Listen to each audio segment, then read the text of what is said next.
You are listening to Radio Maria Canada. We now present the Health Hub, hosted by Kathy Biasi.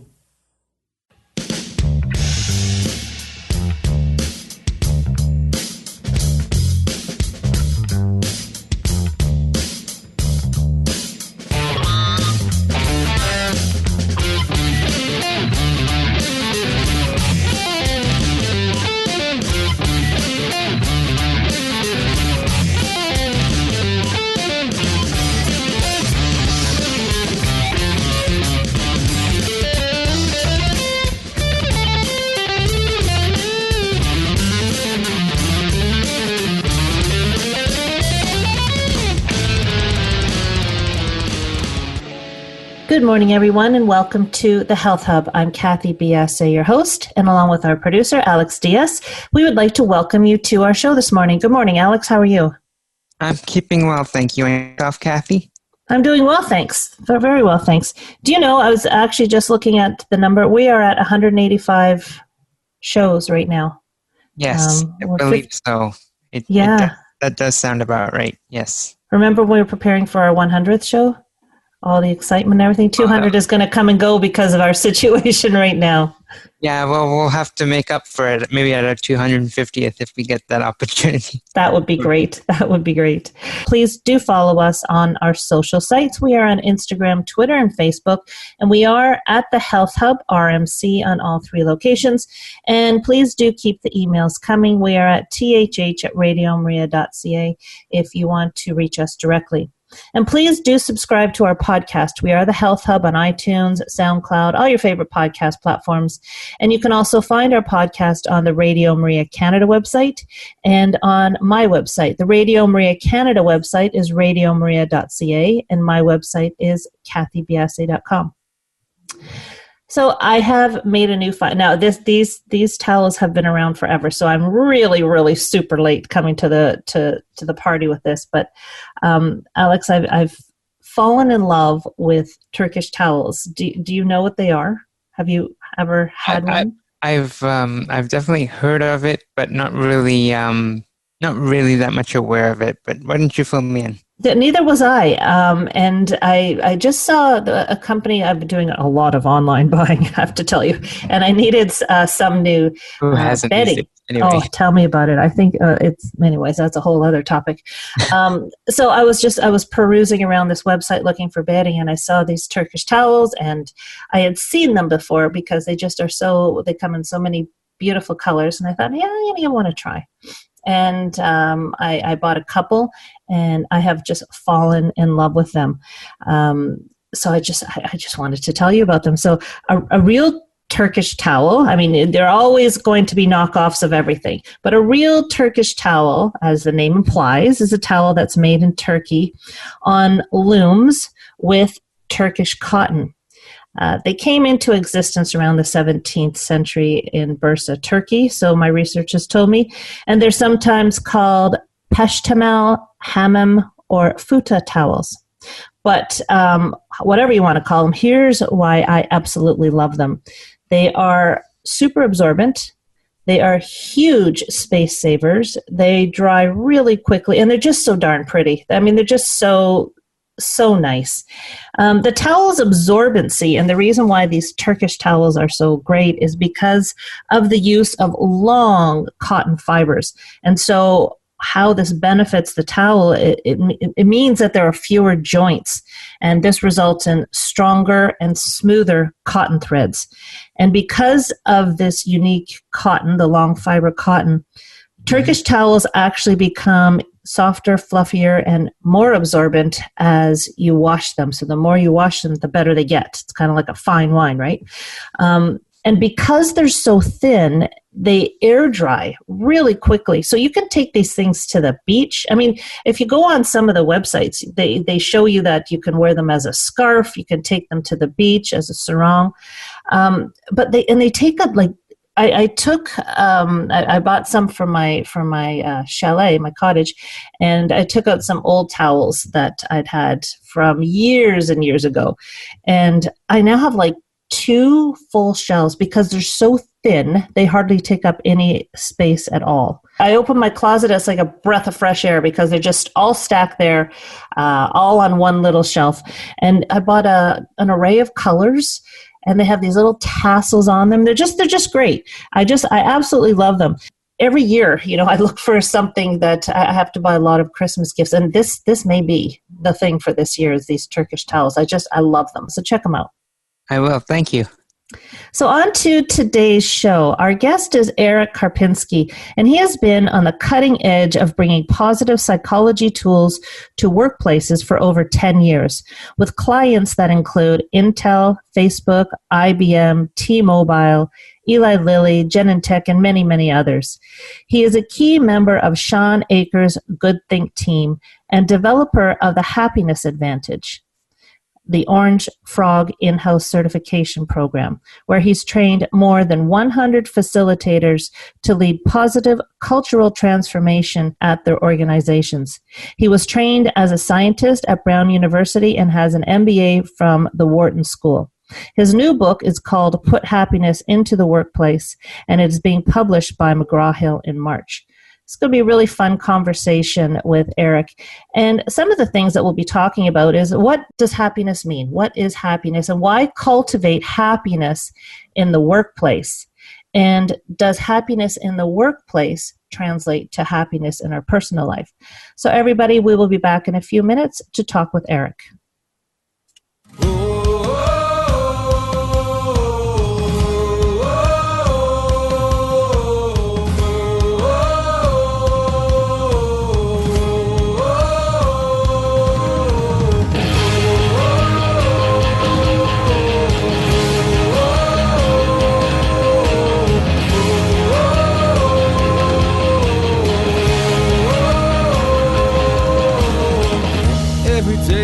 Struggle to believe, still we rise.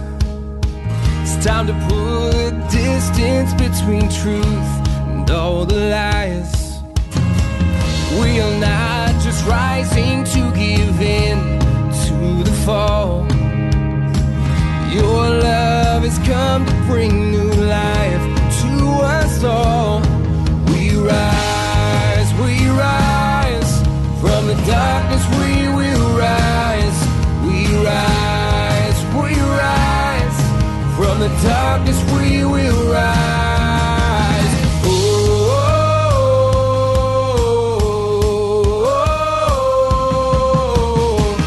We will fight for justice in our world and our lives.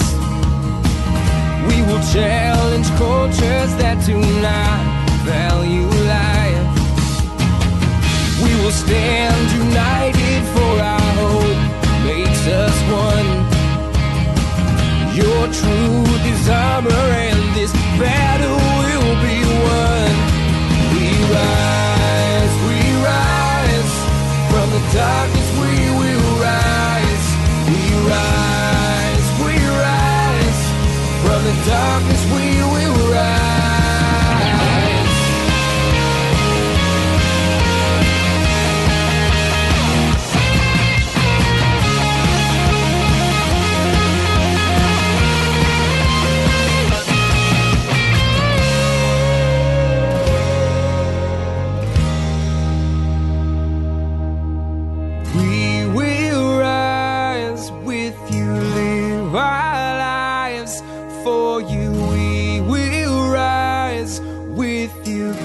Our lives to you, we will rise with you, live our lives for you. We will rise with you, give our lives. We rise from the darkness. We will rise, we rise from the darkness. We will rise. We will rise with you.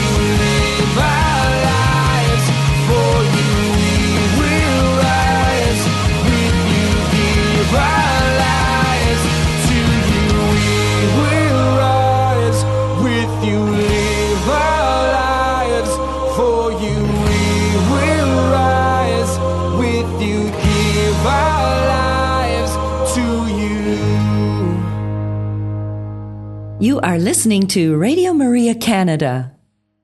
We now continue with the program, The Health Hub, hosted by Kathy Biasi. Welcome back, everybody. As mentioned, this show is being taped, so no opportunity for calling in.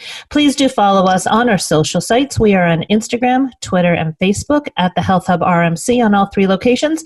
And do feel free to email us at thh@radiomaria.ca. If you have any further questions that we haven't answered in today's show for Eric, I can certainly pass them on if you are not going to be contacting him directly. So that being said, Eric, welcome to the show. Thank you very much, Kathy. Happy to be here. It's a real pleasure. It's going to be a really uplifting conversation, and this is something that we need, right? Absolutely. This is a tough time for everyone, and trying to find ways to be with our sadness and our challenges and our fear, but also to find ways to find some happiness and some positive outlook and some things that we can look forward to in this time is also really important. What brought you into this space of cultivating happiness? You know, it was being on my own path to happiness. I was started learning about positive psychology and the research, the science of happiness about 15 years ago. It was still a pretty young field that really started in sort of 99, 2000. And realizing that I was trained as a scientist, biochemistry. And so when I started pursuing my own happiness, I was trying to figure out, well, what does the research say, right? I did what I sort of was expected to do in terms of, working hard in school and getting lots of success at work and Ivy League degrees and all these things that were these metrics of success. And everyone told me that success was going to help me lead to happiness. But it really didn't.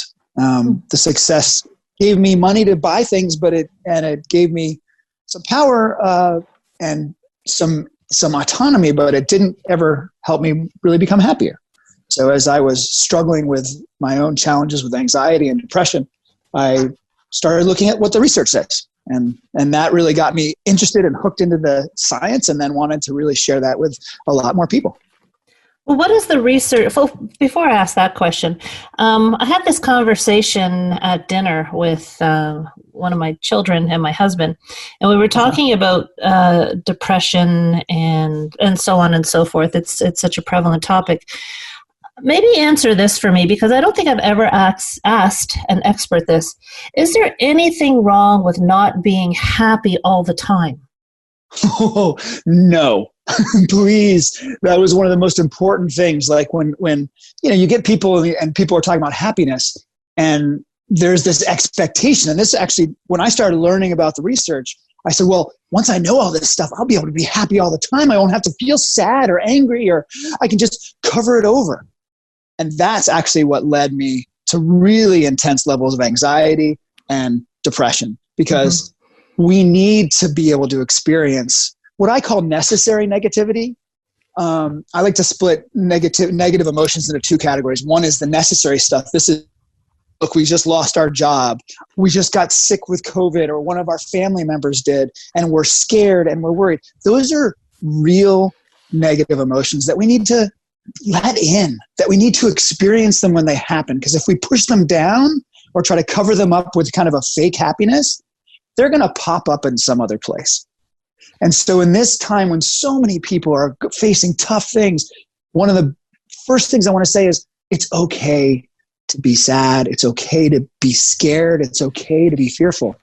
We need to let those things in, or we're really going to just be playing games with our mind, and it's just going to lead to worse and worse places. So that's a great question. Yeah, and I'm so glad we talked about it, because, we can't get away from social media. This comes up in so many different ways, different topics. We can't get away from social media. And social media, I shouldn't say always, in the greatest of situations, promotes all of these people that are so happy with their life, and every situation is happy and things are just going great. And it can lead some people to look and feel lesser. In the back of our minds, when we understand, these are posed pictures or whatever, but I do feel, and I may be wrong, you're the scientist here, I do feel, though, that this imposed happiness that's thrown at us every day from all the social media platforms may be causing a little bit of the anxiety that just seems so prevalent now, the unhappiness that's out there. Yeah, I mean, I think it's a double-edged sword with social media because you get exactly what you talked about, people only showing the good news and the exciting things, but you also get these sort of micro groups of everyone freaking out about a certain thing and spreading fear and spreading anger about political things. And so you can get seeing, one group of people may be saying all these great things and look at my kids and look at this. And that makes us feel inadequate sometimes. Whereas the opposite can happen too, where everyone's posting all this negative stuff about politics, all this negative stuff about hatred and all these problems. And so it's important that we don't, just like we shouldn't, it's more like news, right? When you watch broadcast news or anything, it's all what bleeds is what leads. And so we need to limit, one of the paths to happiness is to reduce the amount of media we bring in altogether, and particularly news media, so that we're not basking in all this negative stuff all the time and think that the world is so much worse than it actually is. And the same thing happens with social media, is we need to find a balance. Like, let's stay connected. It's a great tool for connecting with the people we know and love and keeping up with them. But if we spend too much time on it, it's not healthy. We need to be interacting with each other. We need to be in real life when we can, and on video when we can, and really making real social connections, not the artificial ones that social media kind of pervades. You said a little bit ago that when you were talking about your personal experiences and life story, that success does not equate to happiness. So right. I don't know if you want to do this in experiential terms or in a scientific term, but what then is happiness? Yeah, I mean, for me, happiness, the way I define happiness, and a lot of the scientists, happiness is a squishy word. So when you start talking about science, they tend to go to specific emotions. When I talk about it in the trainings and the work I do with people is I talk about happiness as really any positive emotion, right? So all positive emotions, the ones like feeling content or satisfied, feeling proud, feeling excited, feeling energetic, feeling valued, all of those pure experiences of positive emotion are that's the umbrella term that I use for happiness. And that can include things like feeling fulfilled and finding meaning in what you're doing, which I think is a really important aspect that can keep it away from just the superficial pleasantries and pleasures, because finding meaning in your life is probably one of the most important long-term and sustainable ways to be happier. So you deal a lot, and your forte is working with people within the work situation, right? Yep. Do you find in general scopes that people are unhappy at work? There's certainly an epidemic of unhappiness everywhere, and I think that shows up particularly at work. There's these expectations that we have to be here, and that we're forced to work with people that we wouldn't necessarily choose. And so I think that makes work an incredibly right place for us to do some work. Because what's really cool is we talked about how success doesn't drive happiness, but the opposite is actually true. If we can find ways to turn our brains positive, to experience those positive emotions more often, our brain actually works better. We're able to see opportunities that we can't see when we're angry or stressed or sad, right? You get those feelings and it just kind of bowls you over, curves you over, and makes you look down. But when you're primed with positive emotions, it actually, first of all, you tend to look up more. They've done studies that show you actually see more in your periphery when you're primed with positive emotions.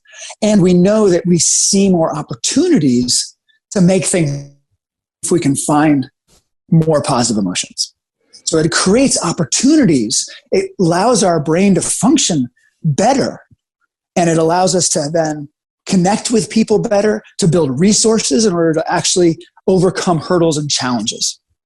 And so it is a benefit for our workplaces if we can find ways to bring more positive emotions to our people every day. I wrote a whole book about that. That's coming out here in a few months. Coming out in March. Now, then, okay, so we talked about finding meaning at work, finding success at work. A lot of people don't view the workplace as their happy place, as the place where they find their meaning. A lot of people, their passion isn't within the four walls of their workspace. How do you work with people like this? Well, there's two things. First of all, I don't care where you find your meaning. We want to find it wherever you find it, look for it, try to find what's valuable. I have one of the processes I take a lot of people through is a values clarification exercise where they really answer some questions. They do some journaling, trying to find what are the things that you value that are really your core values. And then you find ways to put those in action and actually start expressing your values. And one of the ways, and it doesn't matter where you do that, right? You can find meaning in every aspect of your life. But a lot of us are working 6, 8, 10 hours a day. If we're going to push that away and say, oh, well, I'm not going to find meaning there, or I'm not going to find happiness there, we've now taken a third of our conscious life as adults and said, no, that's just not going to, we've written it off. That's terrible, because there's so many good opportunities. There's so many places that help people. And if we can figure out, and I wrote the whole book is about how do we find ways to help people find meaning, find positive emotions, etc. at work. And it's targeted specifically to people that lead anyone, right? So if you manage 1 or 2 people, there's going to be some good tools in there for you. Because if we write off that whole section, that's a good chunk of our lives. And I think there's so many opportunities because of what our organizations do, how they do help people, whether it's directly or whether it's indirectly. When we're at work, we can support our teammates, and that can be a source of meaning for everybody, even if what we do is not that directly important in our values exercise. That makes sense. So try to be happy where you are. Well, be happy. Yes, absolutely. Be happy where you are. Find meaning in what you're doing. Mm-hmm.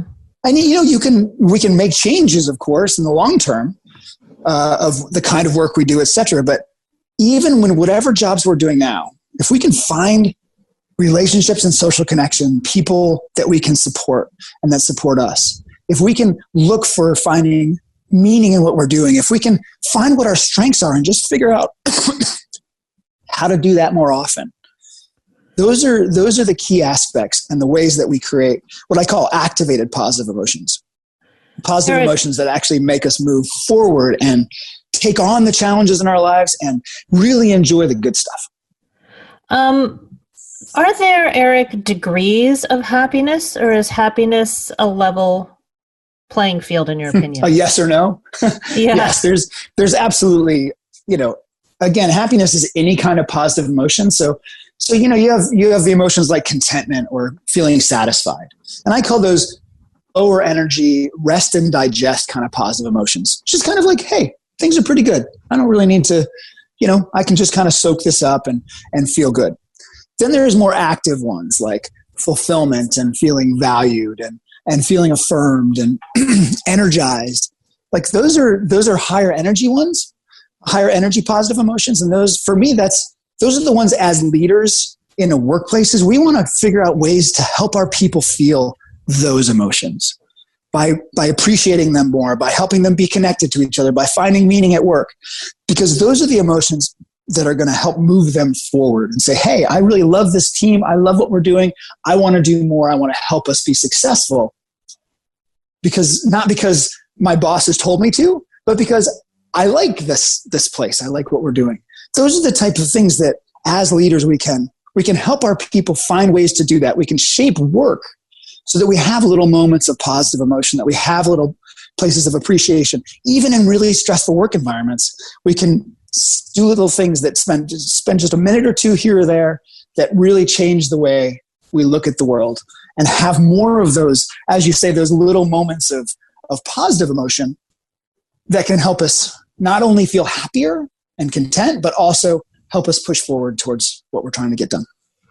Well, who's hiring you, Eric? Is it the upper management that's hiring you? Is it a group of employees that feel would benefit? Where do you find that the interest in you and your program is coming from? I mean, it comes in from all levels. Obviously, when you have the leaders of an organization buy in, that's a great place to start, because then you can, from the top, you can work with everybody and bring everyone along. I've had just a manager of a team of 10 or 15 people bring me in and say, look, we want to really figure out how to use the way we do our work to capture some of this benefit. So I've worked with, some of the biggest Fortune 100 companies, and I've worked with small departments of smaller companies. And it's really just about someone recognizing they want to change and they want to create a more positive, supportive culture, because A, it's the right thing to do, and because B, it actually will help us get our work done in a better, faster, more efficient way. So it helps the bottom line if people are in a happier, contented state of mind. Absolutely. They've done studies across the board. Every business outcome, every work outcome, every output can be improved if you can find ways to bring more happiness to your people more often. Interesting. No question. Now, does this happiness translate into home life, or are they two very separate entities? Well, I don't know about you, but everyone I talk to now, there's much less separation than there was 8 months ago between our home lives and our work lives. And so we need to be thoughtful that some people really like to compartmentalize, right? This is my work time and my workspace. Here's my home life and the fact is, you always drag emotions back and forth between them, right? Even back when more people were commuting, and probably will again, you have a fight with your wife before you leave from work, and that's going to bleed into work. Mm-hmm. If you have a really tough tussle with a team and you're just not getting where you wanted to go right before you go home, it's really hard to separate. We can't just control our emotions at a whim. So then we end up bringing some of those negative emotions back. And the reverse is true too, right? If we can find some reward at work and we can find positive emotions at work, then that's going to bleed into home. And we're ready to embrace our kids, even whatever challenges they're showing us. We're going to see the good things more readily when we're primed with more positive emotions. So I don't like to call it the idea of work-life balance doesn't really work for me, because it's not like we're balancing one and one is, one versus the other. Our lives are our lives, and we have work things that we do, and we have home things we do, and we have community things we do. They all interact with each other. Mm-hmm. And you're right. It's like it's holistic health, right? It's holistic health. Absolutely. It's holistic life. Yep. You can't separate. We're not separate limbs. We are all one piece, and the emotions come into play. It's the same thing. Eric, we're going to take a quick break here. Everybody will be back in a couple of minutes to continue our conversation with Eric Karpinski. Great.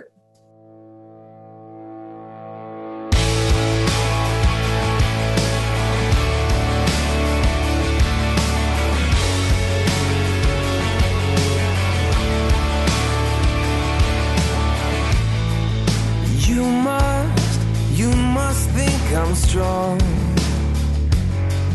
to give me what I'm going through. Well, forgive me if I'm wrong, but this looks like more than I can do on my own. I know I'm not strong enough to be everything that I'm supposed to be. I give up. I'm not strong enough. Hands of mercy, won't you cover me, Lord? Right now I'm asking you to be strong enough.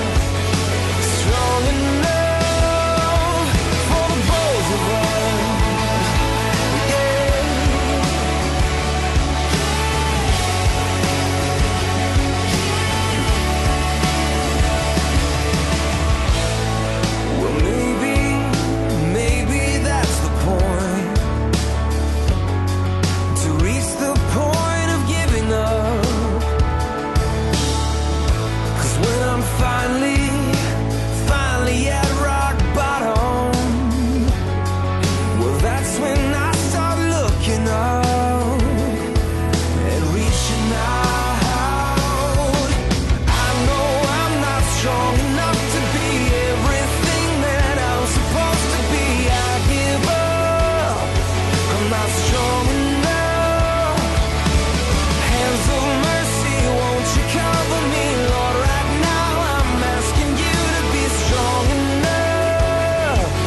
You are listening to The Health Hub here on Radio Maria Canada, a Catholic voice wherever you are. To contact us and be a part of the show, email thh@radiomaria.ca. We now continue with the program. Here once again is your host, Kathy Biasi. Welcome back, everybody. We are talking with Eric Karpinski, and we are talking about cultivating happiness in the workplace. And Eric, we somewhat left off in this space of the new normal here for the workplace. And you were talking about things bleed into each other, home life to work and work to home life. And with this large transition now that we have been forced into working at home, sometimes we don't have that buffer space, right, to cool off on that car drive or the subway or train trip. And it's right there. Both home and work are right there, and they're melded together. Mm-hmm. How has this changed the way you are? Are you able to train people, number one, still? And how has this new modality of workspace translated into how you approach your training? Yeah, I mean, so to cover the first one, I really encourage people to still have a commute time if they were used to that, to just tell the family, hey, I need 10 minutes. I'm just going to go into my room, or I'm going to go, like, my wife loves to cook. So like she always had a short commute. Now it's a walk across the sunroom commute. And so she likes to go in the kitchen and just prepare a nice meal. And that's always been her transition. And so find what yours is. Is a great way for you to have just a couple minutes to yourself to make a break, so that you can get out of work mode and get back into home mode. And there's a great series of habits that I have a whole ebook about happiness habits, and there's six things. And this is these would be actually a great thing to use in that transition period of work to home, which is, there's simple things that take less than 5 minutes a day. A couple minutes of meditation, a couple minutes to just do some gratitude. Write down 3 things that you're grateful for. A couple minutes spent thinking about really positive things in your life at different times and writing them down. These are great exercises. Anything that you can do that just sort of winds down and then lets you step back in to your life at home. Mm-hmm. Something that'll really give a break to the two. That's just not like suddenly I'm taking care of my infant right after work if I didn't need to. Of course, a lot of people are trying to figure out how to teach their kids, help their kids with online school, take care of their kids, and still be a part of their work meetings. And my hat's off to everyone that's working through these really tough trade-offs and balances every day. But anyway. It's a difficult time. And so the principles of what you were doing pre-COVID are still the same principles that you are employing right now. Yeah, we're still the same humans. So we need to think about when we choose to be happy and to pursue more happiness in our lives, there are ways that we can do that. And they're very similar. There's different adaptations, and how we use them and when we do them changes when we don't have commutes and we don't have as much separation. But we need to find time for things that are good for us, no matter where we are, and we need to fit them in our lives. And I think in some ways, working from home gives us more flexibility in that, because we don't have these commute times. We don't have this on-off location. So a lot more people can maybe go for a run during lunch, and have some way of getting a break that's different for different people, and different ways to take advantage of more flexibility in their time. Well, when it comes to this home working stuff that we're doing now, the lines of communication most definitely need to be in place, and you can definitely see where relationships can flourish or crumble if those lines of communication aren't open, because having someone at home with you all the time and in your space can be different, whether you're coming home and working in a family environment, or whether the family environment is accepting you at home to work here. It's a transition that the lines of communication definitely need to be open. And with respect to that, you talk about choosing happiness, but can you learn happiness? Like, some people may not even know how to choose things that make them happy. Can you teach people the principles of learning to how to be happy? Yeah, and the research tells us a lot of things that we can do to tap into more positive emotions in our day and in our life. And that circles back to those 6 habits that I mentioned earlier. These are all ways of creating new habits, literally, like something that we do every day. And we do it, and it just takes a few minutes, and it allows us to rewire our brains. Some of these are all about, like, let's take the gratitude practice, for instance, right? We've talked about gratitude. Oprah talked about gratitude 15 years ago, right? And the research caught up, and it says, look, if we can just spend a few minutes each day thinking about what's going right? What are some good things that are working despite COVID, or even because of it, right? What are the things that we're finding in our lives that are good? And now, is this specific, though, Eric? Is it specific to the workplace that you're talking about, or in general you want to cultivate gratitude? This is in general, for sure. Okay. We know that you can rewire your brain. Like, our brain is constantly making new connections and letting go of old connections. And so if we can spend some time each day actively scanning the world for what's right, for what's going well, for what's good. And on bad days, this could just be, hey, I'm still breathing, right? Or, look, my eyes work and I can things in my eyes. Like, we can go to a lot of different places. So this is one that works in both. All of these pretty much work in both a work environment or a life environment. And it transfers over really well. Once we've got a brain that looks for what's right more often, right? Look, part of our jobs often are finding what's wrong and fixing it. It's not like we can just pretend that everything is great all the time. That's not what we're talking about. We're talking about finding the real things that are good in your life and spending time thinking about them and focusing on them and appreciating them. And that's something that both we can do at home. And if we do that regularly, we really do change the way our brain is shaped and the way it's connected. And then if we can bring that to work, so much better. We start to see what other people are doing for us, what people are getting done, and we start to appreciate that more. And then we start to tell them more. And that helps create social connection and helps build those relationships at work. I think it's so important. We did talk about this earlier, but to bring it forth again, because I personally feel that this is a key point. You need to experience all of your emotions, and these things, I think the emotions become a problem when they are stuck, not when they flow through. And I think it's important what you've said, that you can experience sadness. It might help you to understand the experience of happiness, and I think that's an important piece.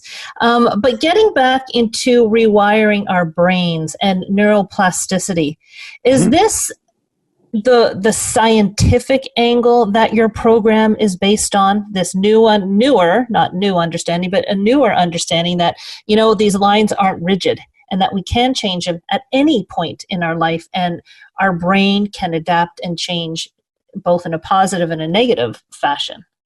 It's what allows us to make long-term change, right? We can do some cool exercise and feel good. And that's nice. And then we have that access to that whenever we want it. But what really makes long-term change is when we can do things on a habitual basis, where we do them regularly. That's what rewires the brain. That's what changes the frame, the lens with which we're looking at the world. Once we've got these things locked and we do them regularly, then we start to see things to appreciate a lot more. And that helps drive our own positive emotions. So the neuroplasticity is about how do we make long-term change, not just, let's do a happiness thing. Okay, cool. I feel better. That's great. But what I really want is to transform folks so that they're actually making long-term changes that will change the way they see the world so that they find more happiness. So happiness habits. Happiness habits. By the way, people can get access to my ebook called The 6 Happiness Habits by going to my website, And just signing up there, they can get access to it. It's the Happiness Coach, all one word, .biz, thehappinesscoach.biz. If they sign up there, they can get a copy of that ebook, and that gives them all the details about those 6 habits. And then they and choose one. My dad, when he first heard about this, said, I'm going to do 4 of them. But of course you get overwhelmed trying to make that much change. Pick one. They're all designed to be relatively easy to start. They just take a couple minutes, and then that starts you on your path. And there's a lot of clues in there. How do we stick with it for the 21 days that we know will help us actually stay with it long term? So pick one and get the train rolling is basically what you're saying. Exactly. And pick one you don't already do, right? Like some people are already regular exercisers and they're like, oh, well, I'll just pick that one. I'll just do regular exercise. Oh, no, it's not going to change if you're already doing it. Pick one that you don't regularly do, and try that and see what changes. You have to be invested and want to change. That's the key to the piece of the piece of the puzzle that we need to talk about. Is you have to want to change. This is not something that someone's going to come in and do for you. You're not going to walk into a workplace and tap the wand and say you're going to be happy now. People have to buy into this. Now, are you giving daily, weekly, monthly strategies, or are you taking basically day by day? Are there different levels of what you're trying to cultivate here? I think that the ways that people can step into it is we start with a habit, right? We start with something we can do ourselves. And then importantly, there's a lot of things we can do in the workplace or at work, let's say, since there's not really workplaces for a lot of people right now. And a lot of those things are, and this is what I write the big book about, the McGraw Hill, that's McGraw Hill's publishing in March, is all about what are the little things we can do at work to bring ourselves and our people a little more positive emotions within the workday, right? And so we spend a lot of time expanding to our work activities, right? And this is something we can do, team meetings are a great spot, right? We get together with our team. Let's say we're doing it on Zoom, okay? For some teams, I hear, 8 of the 10 spots are black screens and everyone's kind of sitting in the corner, kind of paying attention and not really. If we can get our cameras on and we can see faces and we can interact with each other, and once we have our cameras on, let's play with our backdrops, right? Why don't you say, hey, let's all just, before we get on the meeting, get a photo that makes you happy, put it up as your virtual backdrop. Right? And then we'll just go around and we'll all look at each other's photos and we'll say, oh, I love that. Oh, I didn't know you liked to ski, right? I didn't know that you had this thing. I didn't know you did this. And you start to make little connections that help, make that face that's on the other side of the Zoom call a real person, right? And we used to be able to do this just walking down the hallway. So many of us were able to just, hey, check in and chit chat about something. We don't get that right now. So let's use those Zoom meetings. Let's take a couple minutes at the beginning and just do something fun, do something engaging. I love the idea of using your virtual background for A, something that makes you happy, B, something that's really fun for you, C, a cool vacation you went on, or a place that a place that you'd want to be, right? And just have people spend a couple of minutes finding a photo, put it up there, and then that just creates a fun conversation to start things off on. Then you get to the agenda. And then, you can let people stay on and chit chat for a little while afterwards if they have time, right? Because we don't have those casual interactions as much. And, and we're learning so much about, so many more teams are already virtual, even before COVID. And so many more are going to be virtual for a good part of their world afterwards. Let's find the tools. Let's utilize this as a chance to find more connection and find different ways of connecting with each other. Do you think that this transition is a positive or a negative thing, or is it somewhat neutral? It's what we make it. Yeah, right? Very good. No question that this has given us all a pause. Okay, it's been hard to pause because we're all reeling, as you and I were talking about even before we started the interview.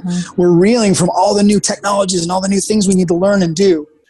But it's also giving us a view on what life looked like and what work looked like in February and in January. And it's saying, you know what, that wasn't working in some ways. This is a chance for us to rebuild in a more positive way, right? As we are figuring out how we've adapted and making work for us now, when we start to build back and we start to get back to our offices in whatever form that is, what are some things that we can bring from this and change and make positive?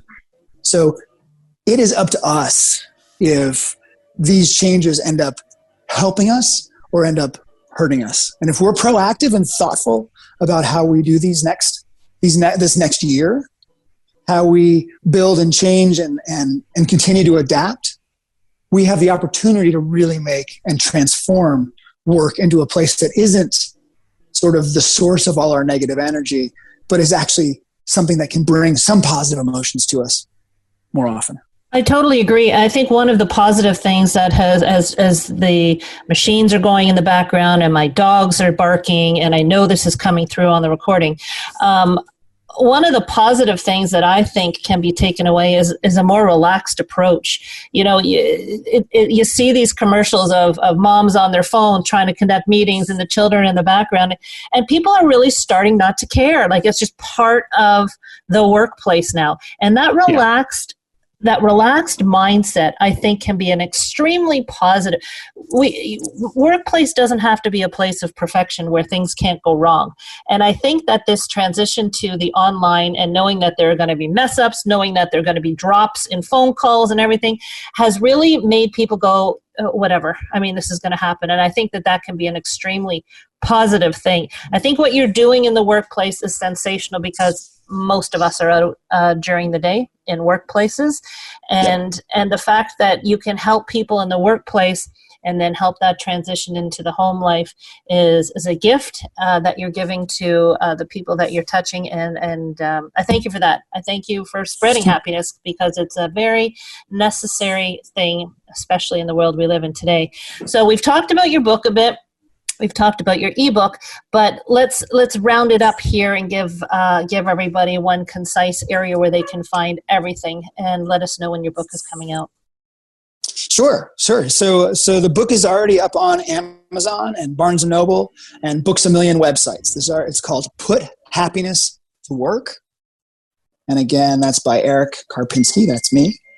And it's great. I mean, it's not coming out for a few more months, but it is available. So if you want to pre-order it because you're excited about what I've talked about, and there's so much more obviously that we weren't able to talk about, but there's lots of great ideas for how do we make work a more positive, happier place. Little things that we can do even for the busiest executives and the biggest frontline staff and line managers, whoever it is that wants to create a happier workplace, this book can help. And your ebook we can find on your website? Yeah, so if you go to thehappinesscoach.biz, then you can, and if you just sign up for my periodic mailing list, you'll get the PDF of the ebook sent to you directly, and that is the number one place to start for everyone, whether it's happiness at home or happiness at work that you're trying to get. It's just about carving out a few minutes a day and finding something in there that intrigues you. One of those 6 happiness habits. Mm-hmm. Wonderful. And the final thing, if someone wants to get in contact with you, if they are interested in bringing you into the workplace, again, through your website, we can find you? Yep, through the website. I also have a LinkedIn profile that I'm pretty active on. So there's they can come and follow or connect with me there. And that's a great place. Every week I do a conversation topic about something about work and happiness and social connection and learning about what the research is saying, what the recent research is saying about a lot of these topics at work. Wonderful. Eric, thank you so much for joining us. I congratulate you on your mission, and I certainly wish you the greatest successes in cultivating happiness, because we really do need it. So thank you for joining us today. Thank you, Kathy. It was a wonderful, wonderful opportunity to talk and share. And everybody, we'll talk to you next week on The Health Hub.